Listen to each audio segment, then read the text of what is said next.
Hello everyone, good morning.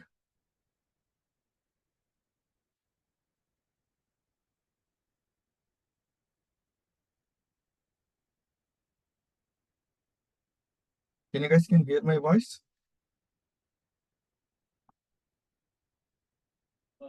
Yes, Vikram. Good morning.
I think let's get started. So, do you guys have any other questions on our previous classes?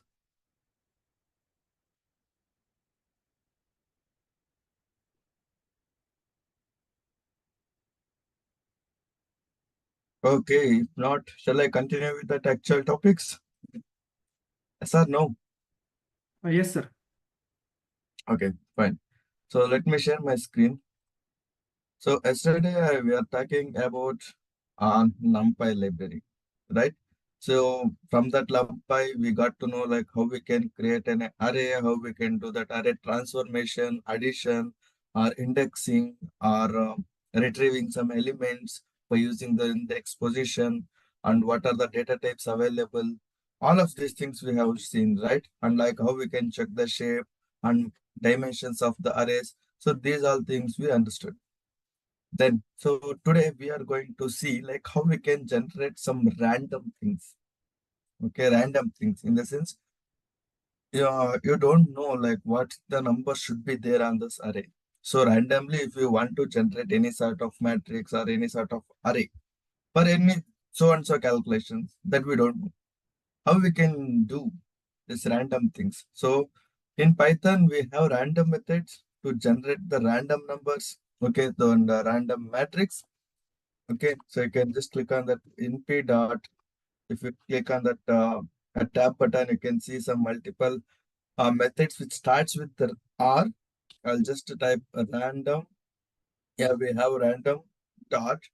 So we need to generate a random with on which values that we have to define, right? So I'm going with an a rand, and then method rand. Then so here you can check the arguments which is accepted by the that particular function. These are the parameters, that is d0, d1, dn, that is int values we should provide. That is again optional. The dimension of the returned array must be non-negative. Okay, if no argument is given in a single Python float is returned. And we have some examples also over here, like how we can give the positions and all. So that only you have to provide the shape of the matrix, like in which shape you need the matrix with the random values that you can provide. Okay, see 3 cross 2, right? You can also provide 5, 4. See 5 rows, 4 columns, right? So you can see like if we have an array with more than 2 dimensions, equals to more like equals to 2-dimensional or more than 2-dimensional, those all we are call it as an we can bring that in a table format. You guys can see it over here. We have 4 columns over here and 5 rows. So we can easily save this sort of data and easily maintain this sort of data in our relational databases. Okay, this is how you can generate. So if we click this cell again and again, okay, see what's happening, what you guys are observing here. If I click again and again, They are changing. these values are changing, right? Each and every time of execution. How we can generate a constant random values? Python is not understand that once it is created, that should be a stable. How Python is going to understand these words? How we can do that? So because each and every time if I'm running this cell, Python is going to understand each and every time it is generating in a random matrix. So if you want to keep that as in a constant things, then you can select np dot random. Okay, just a second. Random dot, you need to fix the seed. Okay, you have to give again instead of the seed, you should provide a one random value. Okay, so I'm just going to give a 5. Okay, for this 5 seed, it is generating in a one random number. So unless and until you are going to change the seed number, these values will not going to change once it is created. See 0.22199. Wow. Yeah, 0.22199. These values are not getting changed. Now, once I fixed the seed, now I'm going to change the seed as 4. Now these values gets changed. If I want those values only again, I'm just change back to 4 to 5. See, now again I'm getting the random values which is fixed for that seed. Those matrix only I'm getting. This is how you can stable your random matrix. Okay, then these are the examples for that creations. So here we have floating values, right? How I can create a matrix with an integer values, integer data type. So for that also we have a method called np dot random dot rand. You can press tab over there. You can just try to understand what are these meanings. So we have rand int. Let's try with this what it tells. So just go there and ask rand int will be accepting low high values and low values, and size and data type is int by default. So okay, I hope this will generate an integer values. Let's see, do we have any examples for that or not? Yes, we have some examples. So they are going to provide um, high value is none, by default values is none. Okay, low is provided as an 2, size is 10. Okay, they provided a size is 10, means only 10 cross 1 matrix kind of thing. It's only one dimensional thing. Okay, so that's why you can count it 1, 2, 3, 4, 5, 6, 7, 8, 9, 10. 10 values is available. Okay, now it's time to test it. So this is the similar kind of thing we need it, right? With an integer values, I need a matrix with integer values. So let me provide the start minimum value our matrix should contain is 1. Okay, maximum value is 10. So in between 1 to 10 only my value should be there. Okay, and I'm going to provide the shape is I'm going to provide a 10. Okay, so let's see here I have a one dimensional array, right? One dimensional array with values containing from 1 to 10 only. Randomly it is picking the values. Okay, if I need a multi-dimensional, you can provide it in a tuple format like 2 cross 5. 2 cross 5. See, 2 cross 5. 2 rows, 5 columns. You can see all the values. Those values are greater than 1 and lesser than 10. This is how you can generate your own random matrix. Again, how to fix this random generation? So we can stable once it is created. Again, you need to fix the seed for that particular random generation. Then you can use it. This is how you can create a random matrix out of that. This is how random functions works. Okay. Any question on this random creation? This is how you can say create a random matrix. Maybe these things will be used for complex logic while developing any algorithms. Again, I told it right. So if you want to create any of your own algorithms, again, it requires a lots of energy and as well as more research.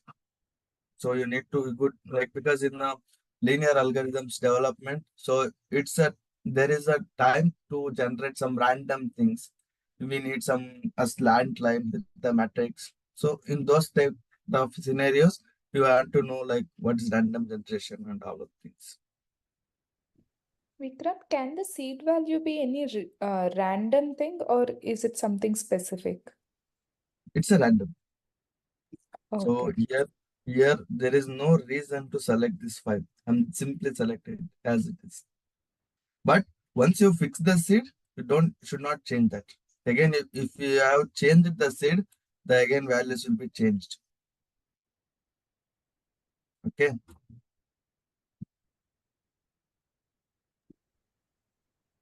Okay. Then, so actually we got to know that NumPy is, the meaning says that it is a numerical Python. If it is numerical Python, mathematics should be there because mathematics will work only for the numerical values. So in the same way, NumPy is also providing some basic mathematics calculations, calculated functions for us to achieve our goals on the mathematics, right? What are those? I think you guys are know like how we can arrange and shape it, all of these things, right? Yeah, I hope you need to understand what is this arrangements.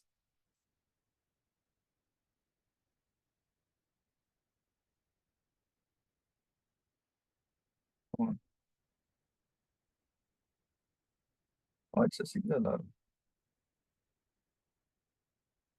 arrange. So you can just see the documentation, starting values and stopping values and step over position that we have provide that we can provide it. Okay. So starting value is 1, ending value is 10. See, it is also randomly generating the values. It's not a random thing. Okay. From the starting value to end point, it is going to generate a array. Okay. So from this array, you can just reshape it. How many elements was there? 3, 6, and 9 elements was there. Let me change it to 11. Now we have 10 elements. Possibility of the shapes which we could achieve from this array is 5 cross 2 or 2 cross 5 or 10 cross 1 or 1 cross 10. These are the possibilities, right? So then I'm going with a reshape. Okay. So I'm just providing the shape is 5, 2. See, from 1 to 10, how we can create this one. See, 5 rows, 2 columns. So in this way, you can use this arrange. You can use this arrange method with this reshape.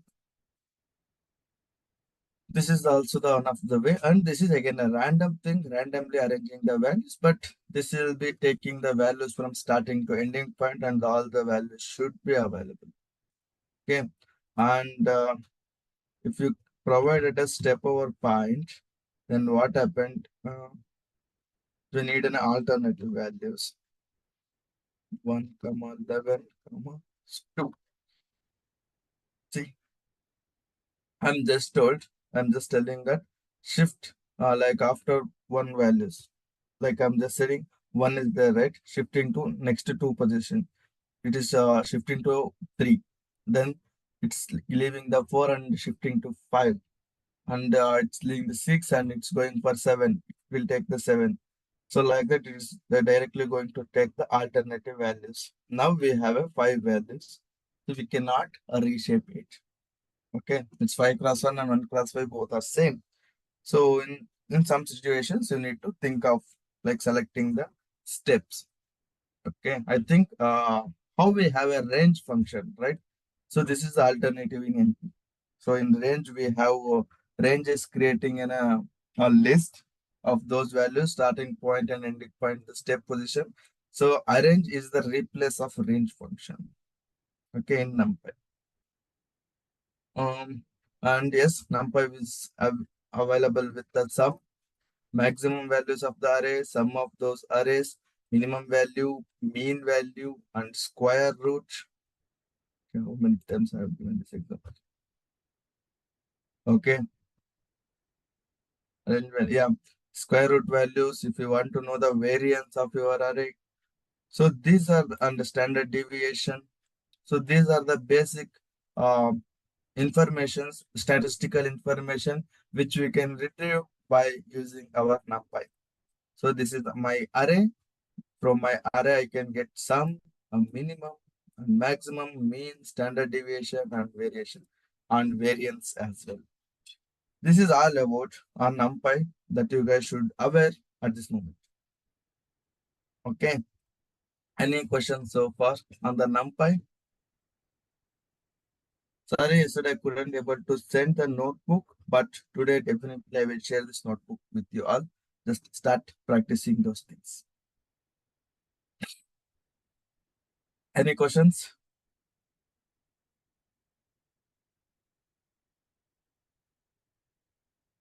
Okay, I'll take this as no questions.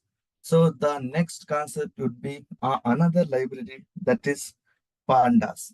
Very firstly, we have seen the data in data structure format or NumPy format only. We are storing this data in this format, right?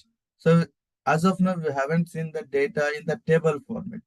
Basically, the data will be available in the table format. Table format in the sense in the row and column format. We always seen like semi-structured kind of data, right? So pandas is not an alternative for any of the other function or any of the other libraries. Pandas is the only one library, one of the best library which we have to deal with the table data. Okay, let's go with that, how it works, and let's dig into like how it works and like how we can do the transformations and all. Pandas is a very, very important and most trending and hot topics which we have in our Python data field. Basically, in pandas, I don't know whether we are going to use in other fields like in the gaming development or backend development and all those things. But if we are in the data industries, then you should know the pandas if you are using a Python. But in the PySpark, it is different thing. In PySpark, we are not going to use these pandas. in PySpark, we are using Spark data frames only. But if you are dealing with a Python only, you should know the pandas data frame and the transformations of pandas. Okay. So let's go with that. Anyhow, you guys are already aware of how we can install the third-party libraries. Then pandas is also the third-party libraries. In the similar manner only, you should to install in your local system and test it, and then you can import it into your working directory. Okay. So for that also, I have created a pandas notebook for you. So let me open that. Yeah, pandas. Pandas is a Python library used for working with the datasets. It has a functions for analyzing, cleaning, exploring, and manipulating the data. So these are the 4 things which we should know before going into any of the data modeling. Okay. The pandas name as reference to the panel data or Python data analysis. The names indicates that. You can call it as a panel data or Python data analysis, right? Why we should use pandas? Pandas allows us to analyze big data and make conclusion based on the statistical theory. So if we have a 10 rows or 15 rows or 100 rows, we can see the data by our eyes, correct? So, but if we have 1 million of the data, 10 millions of the data, how we can see the each and every row, each and every customer records and make conclusion on those customer or those transactions. It is not possible by eye or not by manual. So in that case, we should go with some programmatical way. So for that programmatical way, we need one support. So one library or one logic we need it to the analysis and our extraction of the what I can say transaction details and aggregation. These all things we need it. Aggregation or some chart. All of these things we need it. So for that we have the only one option, that is pandas. Pandas can clean a messy data sets and make them readable and relevant. So in the market, we can't get the very clean data. Each and every time we got only the raw data. The data contains some null values, the unexpected behavior, the distribution is not good, and the values centered is not correct. Some of the values are in the upper case, some of the values in the lower case. Some columns are not converted into particular data type. So we have a column with the numerical values, but the data type assigned is a string. So these things will happen naturally in the market while you are taking the data from the data source. Okay. So it's our job to clean the data, that we can do it by using pandas. Okay. And relevant data is very important in the data science. Okay. So we need a data, right? So to do the modeling and also pandas is the only way to do or to helps to achieve all of these things. Then what can pandas do? So these are the some examples which I'm going to give what pandas can do for us. Is there a correlation between the 2 or more columns? Correlation means it is going to identify, do we have any relation between the 1-to-1 values, 1-to-1 columns. Let's say we have 10 columns. Okay. It is going to check, do we have any relation between all the columns between 1-on-1. We have A, B, C column. It is going to check the relationship between the A and B and A and C, right? And B and C and B and A and C and A and C and B. It is going to check the relationship between these columns. If we have a good relationship between these 2 columns, what it means? It means it is directly passing the same information to our prediction. So now tell me that if we have 2 columns having the same information, is it good to have both the columns, or we can remove one of them?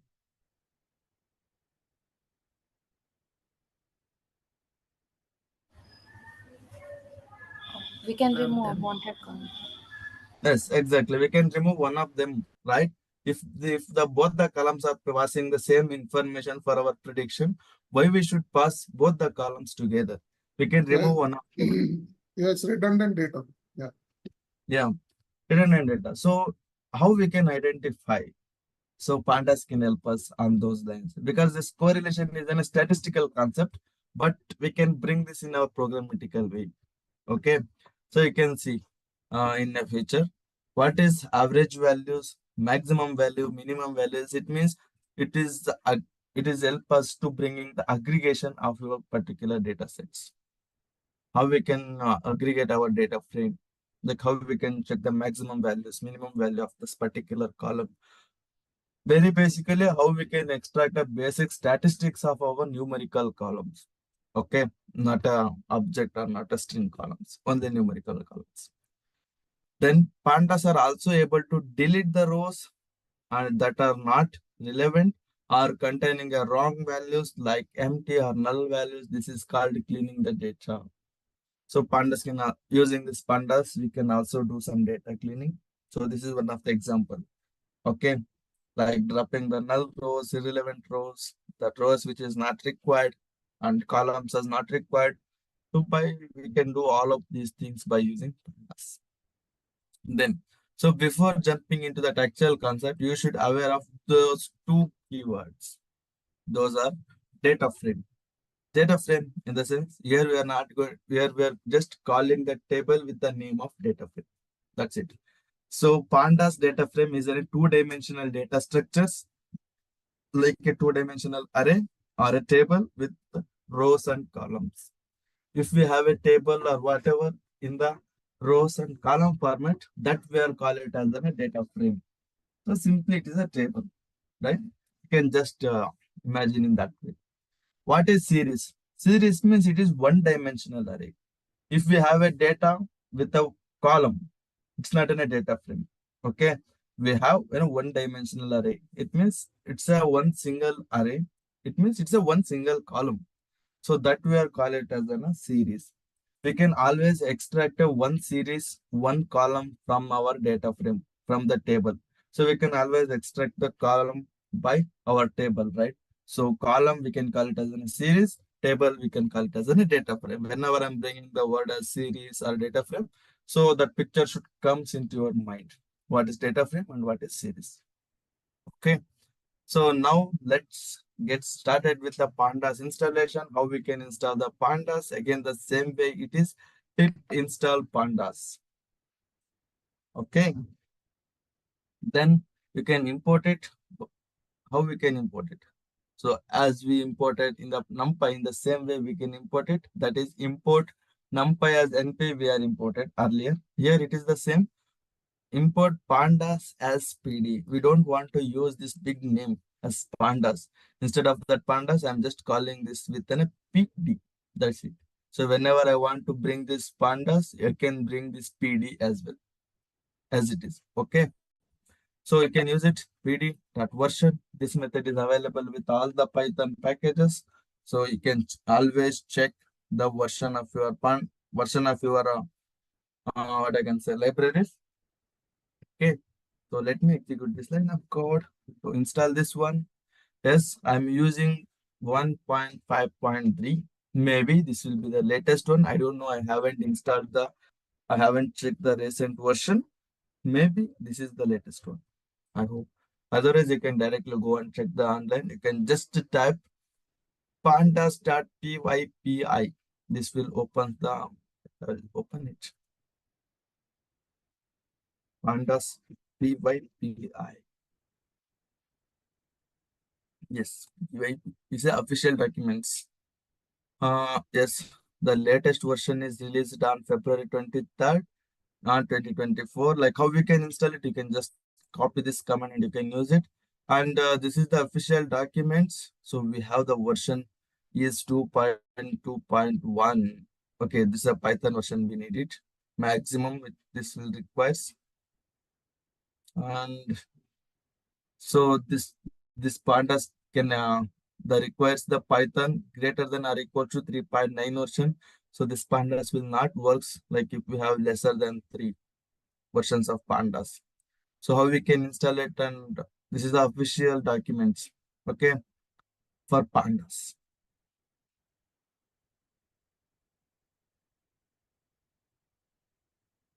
Okay. Somewhere I should see the versions there. Release history.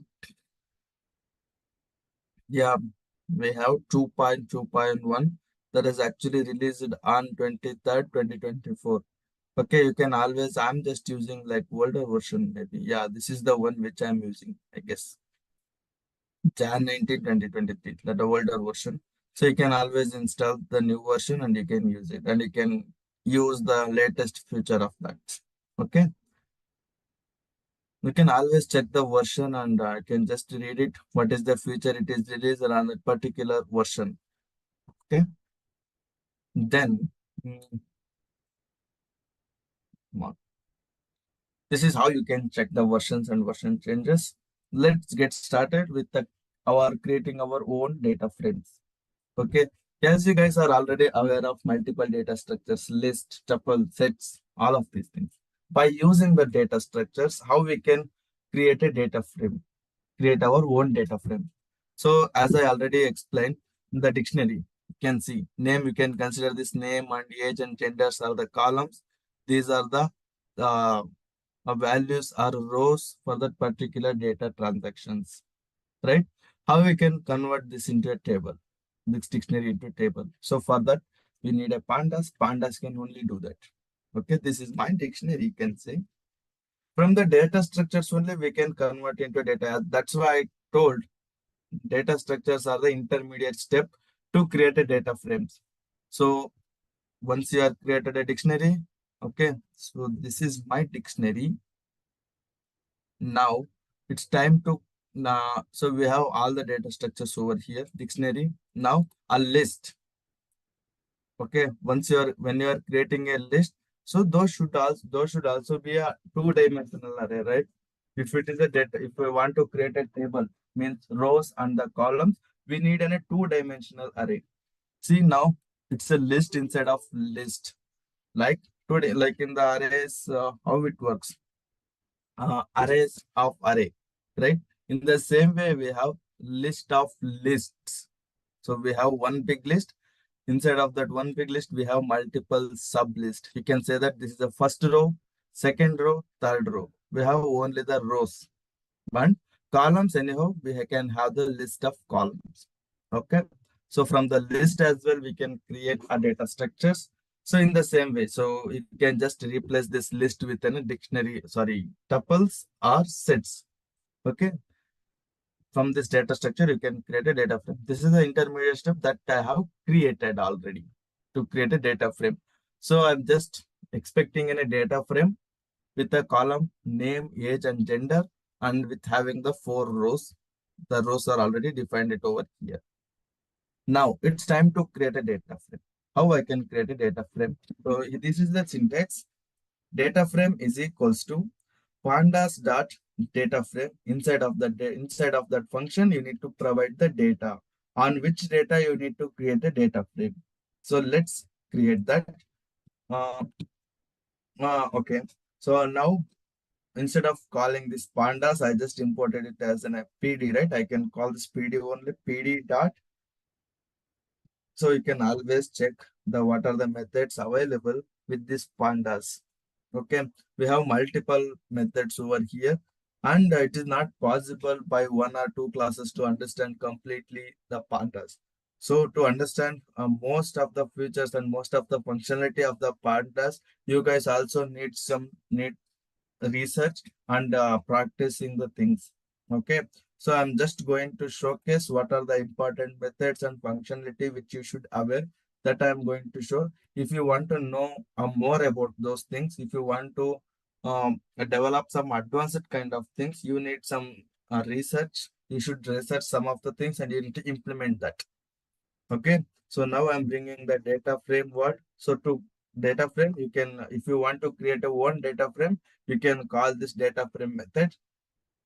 And then inside of that, you need to provide a data. So you can just always click that shift tab over here. You can see the documentation. Pandas always provide a good documentation for that particular methods. You can see data, index, columns, data type, copy. These are the 4-5 arguments which is provided by data frame creation method. So you can always check the docstring, two-dimensional, size mutable, potentially heterogeneous tabular data. It is going to generate a tabular data. So each and every parameter, what it says, ND array. Okay, n-dimensional array you have to provide. Okay, the R iterables, R dictionary, R data frame.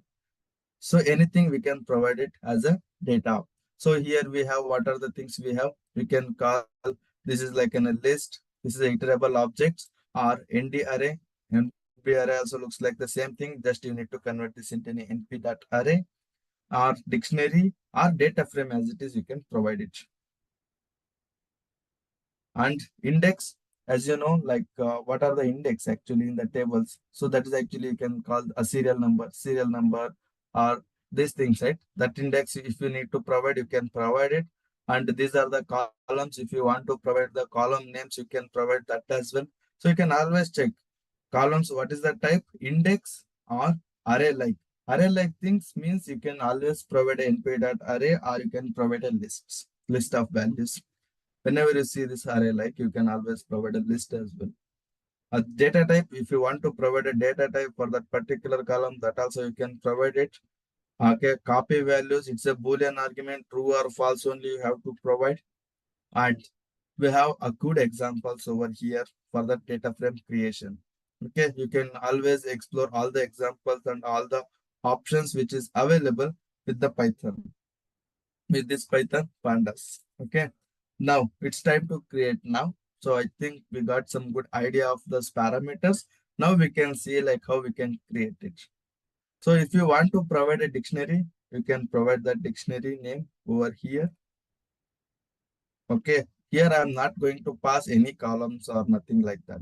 Why? Because this pandas can understand if I provide a dictionary type, all the key values will be take it as in a column names, all the values can convert it as in a rows. Okay. I'm just executing this. See how simple it is by using this pandas to create a data frame out of that. This is index. So from this data frame, you can just observe that these are the index values 0, 1, 2, 3. These are the columns and these are the rows. So if I call this series, so this is only a name particularly. If I call the series of age, this will take is only age values. So you can, this is a 1D array. 12, 3, 14, 14. This is a linearly arranged element. This is a 1D array. So in this way, you can understand the the structure of the data frame. Okay. Now, by using this dictionary, you can provide it in this way. Now, if we have a list, how I can create a data frame from this list? If I provided a list over here, I'm just executing this line of code now. Is not defined. Why I'm not defined? You can execute these lines of codes. See, these values, this two-dimensional array gets converted into rows. A 12 M, I told you that this is the first row, second row, third row. In the same way only it is arranged. Pandas can able to arrange it. But if we see the column names, by default it is provided as 0, 1, 2. As it is provided in an index position of those particular shapes. Okay. Now, if I want to, like, because in my inputs, I haven't provided any column names. So that's why if you want to provide a column names, we have an argument that is columns. Okay. Columns argument. It is also ND array. You can provide a ND array or list that I'm going to provide. I just provided a column names. See. Now I can print the data frame with the column names, name, age, and gender. By using the list and by using the dictionary, you can always create a data frame like this. Okay. If you really want to change the index, here we have multiple examples, right? So see, creating a new data frame by using a dictionary. Okay, dictionary I have provided. Index position, again, you can provide a ND array. We have 4 rows. How many rows we have? 1, 2, 3, 4. 4 rows we have. So we should have 4 index values. I just give this in a Roman letter. 1, 2, 3, 4. Okay. So let's see.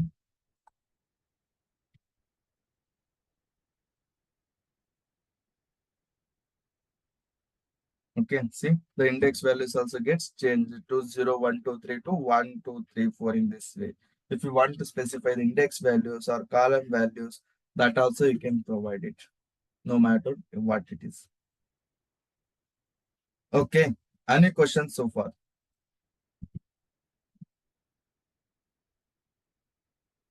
Okay, once you have created a data frame, how we can extract the column names or shape of those things and all of these things. So once I created a data frame, I can always click the shape dot and the tab button to know what are the supporting methods which we have for the data frames. These are the one we have. So from that I need a shape. It's an instance. So you can see we have 4 rows, 3 columns. 4 rows, 3 columns. First argument always will be rows. Second argument will be always columns. We can easily say the answer like how many columns we have. 3 columns we have. How many rows we have? 4 rows we have. How we can extract the value out of those things? How we can extract only the 4? Can anyone?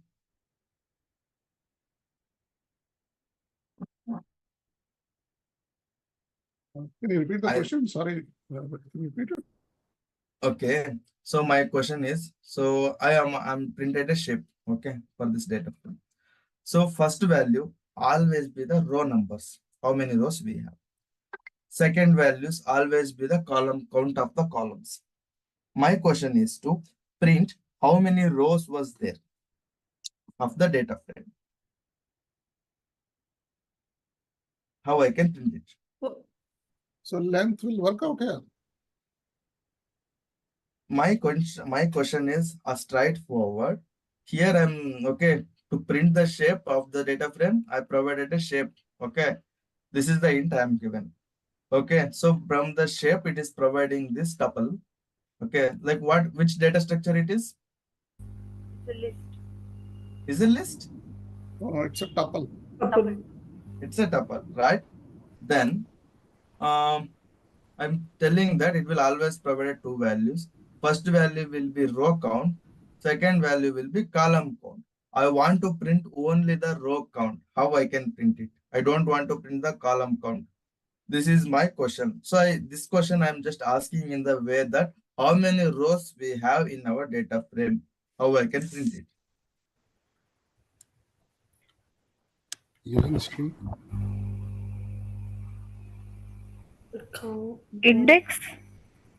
Index of 0 of what we attain from shape.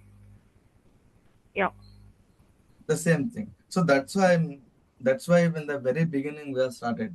If you know this index concept or all the basics concept, it is very easy to it is very easy to like tell the answers very quickly, right? See now index concept will work out here for the questions of how many rows we have instead of using length or count, whatever the methods it is. You can use it later on, but you should know the multiple ways of finding the solution. So how many columns we have? As I told, the shape returns our tuple with 2 values. First value will be row count. Second value will be columns count. If I asked what is the column counts of the data frame, we can always say that index position value 1, and these are the column counts, right? If you really want to print the what are the columns we have, you can always print the columns. You can see the data frame dot columns, name, age, genders are the columns, and data type is object, right? So from this also you can count, you can do the length now. In this way, oh, okay, come on. So in this way also you can print the column count. So we have multiple ways to print to identify the numbers, count, right? So you should aware of all of these things. Okay, these are the columns. You can see then if I want to show what is series, I'm just extracting the column. Okay, how we can extract, how we can retrieve any of the elements out of any data structure. You can consider this one a data structure. I want to retrieve the name column. How I can? I can always provide the name, right? Name. See now the single one-dimensional array. Forget about this one. This is index. Anyhow, it will come. If it is a series or data frame, this will come. So you can see the column name is name, and this is the 1D array, A, B, C, D. The values of what I can say, values of name column. This is series. How we can check the data type? We can always go with a type function. You can check it. See, pandas series it is. Okay. If I remove this name one, if I wanted to check what the type of our data frame is, it's a data frame type. Okay, this is how we can check the type as well. So far, so clear?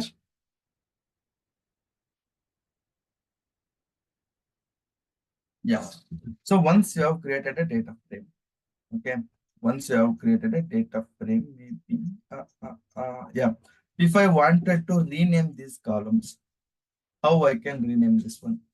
So you can always press the dot button and press the tab. Do we have any option to rename the column? Yes, we have rename function. Let's check the documentation, what it tells. This is going to expect a mapper. Okay, what is the mapper data structure in Python? We have Some kind of key list or something is there, right? So in the our data structures as list, tuple, sets, dictionary. So dictionary. among Dictionary. that sort of things which we have to provide for renaming. So here what is expecting renamer, right? And if you want to rename the index, that also you can provide it. If you want to rename the columns, that also provided. Axis, copy, in place, level, errors. These are the arguments, multiple arguments. If you want to try, feel free to explore all of these things. Okay. So you can see we have a multiple example with all the arguments. That is what I'm expecting from you. Pandas is the only library which is providing a good documentation and good with examples. Okay. So renaming. So I wanted to, so I told these are the index, these are the columns. So to rename the columns. Okay, columns. So as I told, we need to provide a dictionary. What is the dictionary say? In the dictionary, what we could say? So as a key, you need to provide existing name as a key. Okay. As a value, you need to provide a new name. Which name you wanted to assign for that? I am going to give customer. I wanted to rename this name within a customer. Okay, done. Let me execute this line of code. See, the name column gets changed with customer. In the same way, you can always provide a multiple renaming arguments by separated with a comma. You can always give multiple values, right? For the dictionaries, what's the age? Okay, what's the age? I wanted to just rename this with a customer age. That's it. In the same way, you can, with the comma separated values, you can rename the multiple columns in a single go. See, in this way, you can rename the columns. These are the examples which I have provided. So far, so clear? Now, I'm going to show another argument, important argument. So here I have just renamed it, right? Here it is printing the right one. I'm printing the data frame again over here. See, we can't see the changes over here. We renamed it, but we can't see the changes in the create df. Why? We already did it, right? Why it is not coming? It doesn't update the original dictionary data frame. Yeah, original data frame. Why? We are not assigned this with any of the variable name, right? So we need to assign it with in this way, right? In this way, this will works. correct? If I executed this line of code, this will not printed over here, but the changes will be shifted to our original data frame, or you can give any other name, updated one, or any values. So those changes will be applied to, those changes will be appear to whatever the variable name that you are going to provide it over here on those variable name. Okay, I'm just going to give the same name. So instead of doing that, you can always provide, if you are going to overwrite the existing data frame itself, you can always provide another parameter that is in place. If you are provided in place is equals to true, by default it is false. If you are provided in place is equals to true, then what happened? Whatever the changes you are going to do over here, that is going to override for your existing data frame. So let's execute this line of code. See, the print, it is not going to print anything. Instead of printing that, it is going to override the data frame. Now we can see the changes over here. See, this is how this in place works. So in place will be works only if you want to override the existing data frame with the new changes. Okay. So this is another example, and I have provided a multiple examples for transformations over here. Okay. So you can see renaming and the columns. Okay. These are the columns. So how we can assign the another column, like once it is created, I'm just showing the data frame creation is done. Once the data frame creation is done, how we can going to rename the columns. This is how you can rename it. If you really want to rename all the columns, okay, you can also rename in this way. Create df.columns is equals to, in the list you need to provide all the renaming column names, but you should change all the column names. You should provide all the column names over here. Let's say if you have a 4 columns here, and if you are provided a 2 columns or 1 columns, no, then in that case it will raise an error.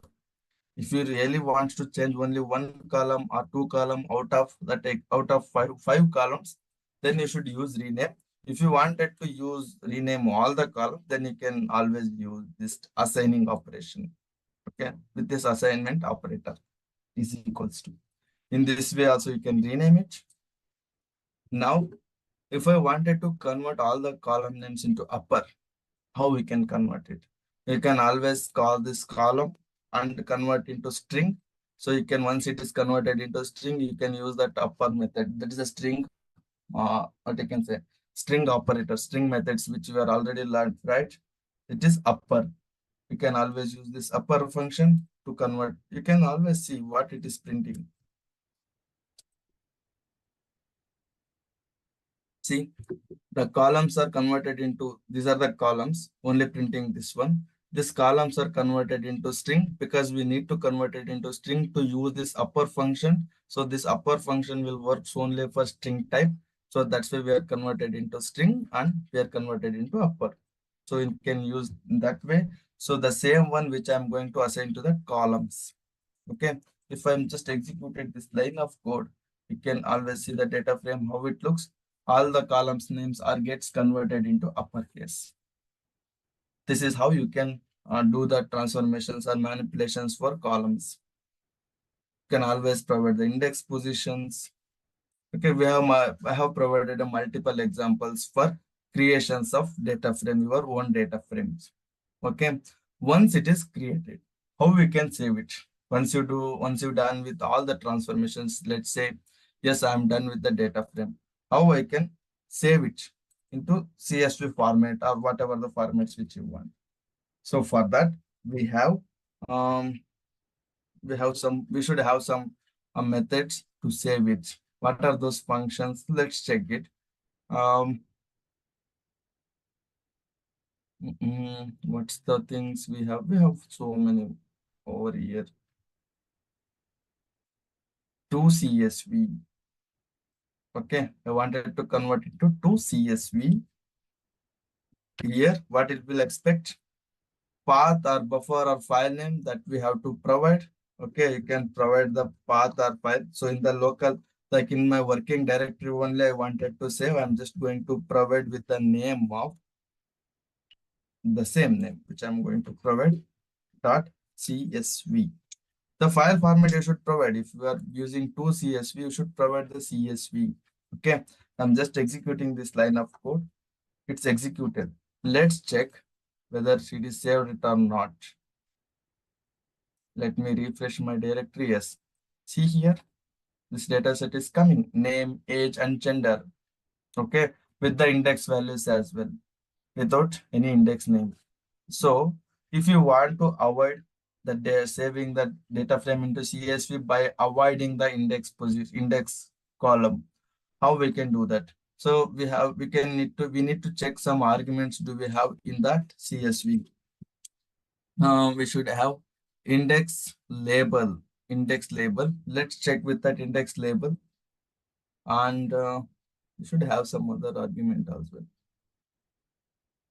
Yes, it is index label. Come on. Index label is equals to, by default it is true. Let me make it as a false. Means we don't need any index label for our data frame. Okay, I'm just going to overwrite the same file. It's executed. Let me refresh it again. I'm opening now. See, now I can't. Now that index column is not appear over here. Only we have these names and all. Okay. This is how you can save the data frame. This is all about creating your own data frame. You are not going to read any of your source data frame from other sources or local directory. You are not going to read it. You are just created your own data frame with your own data structure, and you did some transformations for the data frame and you just saved it. So now I'm taking a pause. Tomorrow I'm going to show how we can read the data frame from the other sources, like CSV file, Excel files, JSON files, some multiple formats files, like how we are going to read it. After reading the data frame, again, the transformation techniques all the same. But here we have two things, creation and reading. Both are different.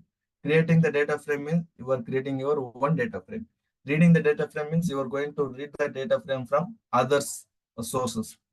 That I'm going to show it in tomorrow's classes. So do you guys have any questions or any concerns? You can just use this time.